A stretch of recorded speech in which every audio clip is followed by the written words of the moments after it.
First things first, I like ships. Not boats, big ships.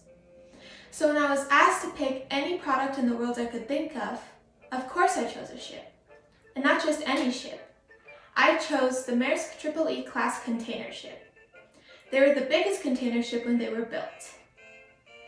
I'm going to move through the supply chain of the EE class container ship, from mining the iron ore in Australia and Brazil to launching the ship from Golje Island in South Korea. Let's dive in.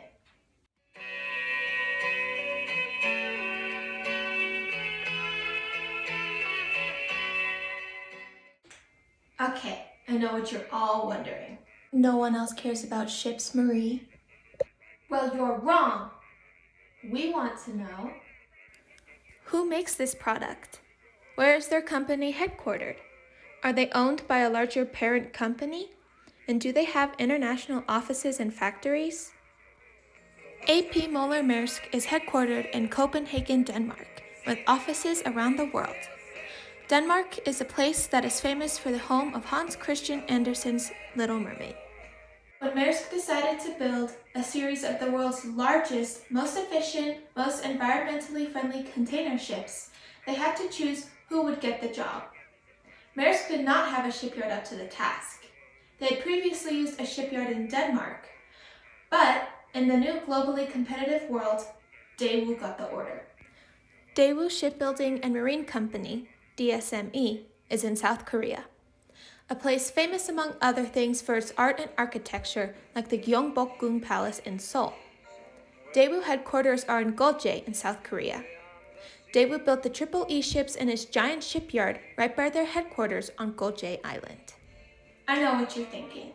What exactly is a container ship?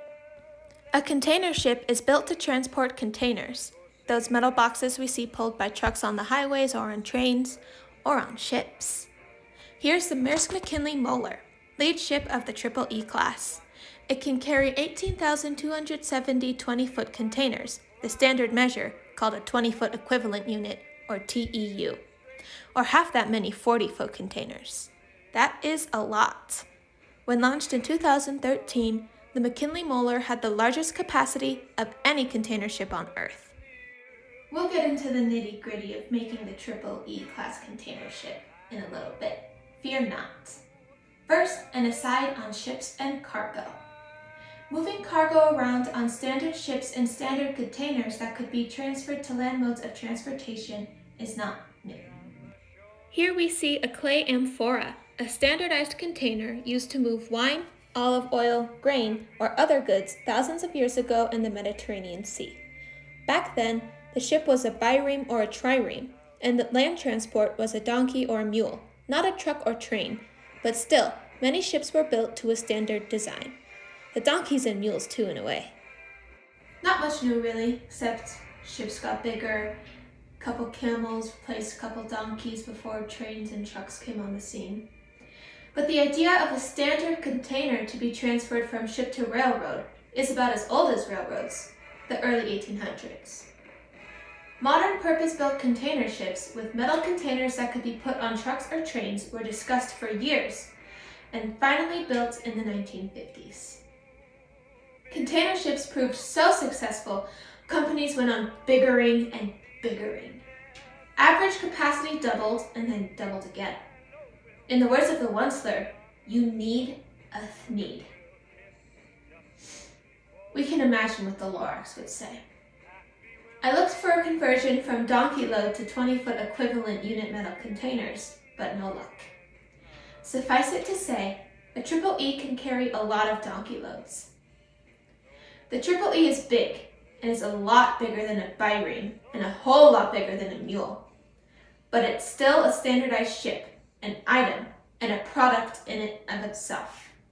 31 have been built in the last 10 years. What are the parts and raw materials going into one of the world's biggest products? Like most ships, EEs have a keel, a hull, bulkheads, and other typical things like engines, propellers, a rudder, and an anchor. Now that's a big anchor. As you can imagine, a EE container ship has a lot more parts than the few I just listed. And the raw materials going into those parts is diverse, We've got steel, copper, aluminum, insulation, etc. So many. But it's mostly steel. And steel is mostly iron. So we'll focus on iron and iron ore, by far the major component in raw material by weight. I bet I can guess what you're going to ask next. I bet you really like to know. Where are the raw materials for this product sourced? Under what conditions are they produced? And are there environmental side effects at this stage of production? Maersk sells ships by sharing slick slides and presentations and brochures, not diagrams and details of the flow of iron ore to a shipyard in Korea. Although we can't be sure which iron mine produced the iron getting to a given ship, we can look at the supply chain well enough. Daewoo has an agreement with iron mines in Western Australia. This is no surprise, as 8 of the top 10 iron mines are located in Western Australia. The other 2 in the top 10 are in Brazil. In many of these giant iron mines, the working conditions are less than satisfactory. In August of this year, BHP Group's Whaleback and Newman iron mines in Western Australia had improper regulation of dust control that have led to serious health and lifestyle changes for the miners. In October of this year in Brazil, the Minas Rio mine did not pay their workers a living wage, and the Brazilian government failed to regulate the mine to ensure that miners could earn a living. Many iron miners in Brazil have suffered from respiratory and industrial diseases caused by poor operating procedures and dust inhalation. There are also many negative environmental impacts from iron mining. Oftentimes, air quality decreases from emission of tools used to obtain iron ore and from dust emissions. Many surrounding bodies of water see an increase in acid from dissolving minerals and materials. These mines should offer their employees a voice, a living wage, the ability to work safely, decent health care, and job security. So what about assembly? What steps does the product go through to be assembled? Under what conditions? Are there environmental side effects at this stage of production? What are the labor conditions along the supply chain? And who is doing the work at each stage? Where are they located? And how are they paid and treated?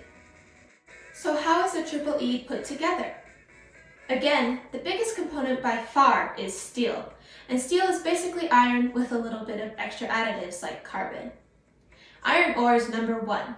Ore is transported from Australia or Brazil on big bulk cargo ships to Daewoo steel mills in Korea, where steel plates, rods, and pieces are made to Maersk specifications. These are then brought to the shipyard in Goje by truck or rail. Other components such as copper wire and engines are brought in from subcontracting suppliers. Again, these are a fraction of the ship's total weight. So, how is the Triple E made? Again, the biggest component by far is steel, and steel is basically iron plus some additives like carbon. Iron ore is number 1, and the ore is transported from either Australia to Brazil by big bulk cargo ships to Daewoo steel mills in Korea, where steel plates, rods, and pieces are made to Maersk specifications. These are then brought to the shipyard in Goje by truck or rail. Other components, such as copper wire and engines, are brought in from subcontracting suppliers. Again, these are a fraction of the total ship's weight. The actual construction of a Triple E is in some of the biggest dry docks in the world, at the shipyard in Goje, South Korea. To recap, iron ore is brought to Daewoo to be made into steel. The steel is used and shaped into Maersk's specifications and then brought to Goje to be put together into a ship. Various other parts are subcontracted and also brought to Goje. As we wrap up, we really should break open a bottle of champagne over the bow of the Triple E. And briefly, let's talk about where the ship will go. Here's that bottle of champagne I promised. Again, it gets broken over the bow at launch for good luck.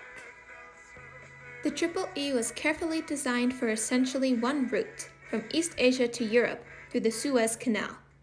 Going through the Suez Canal provides an easy route for goods, commodities, and energy. Now I know you people are green and won't let me finish without covering, disposing, and recycling. What happens to the product after it is used? How is it disposed of? Can it be recycled? And what kind of waste does it produce? As I mentioned earlier, the Triple-E class of ships was designed and built to be environmentally friendly. In fact, Triple-E stands for these three principles used in its design: the economy of scale, energy efficiency, and environmental impact improvement. Part of the plan is what happens after a Triple-E reaches the end of its service and is ready for ship afterlife. Maersk calls their plan total vessel recycling. Using something called cradle-to-cradle passport, Maersk has been able to carefully track every part of its container ships. This means it's easier to take apart for recycling and for safe disposal of parts. The steel is separated by quality, and the copper wires are taken out. After sorting out the parts, most can be reused in a new ship. Thank you for joining me on this journey.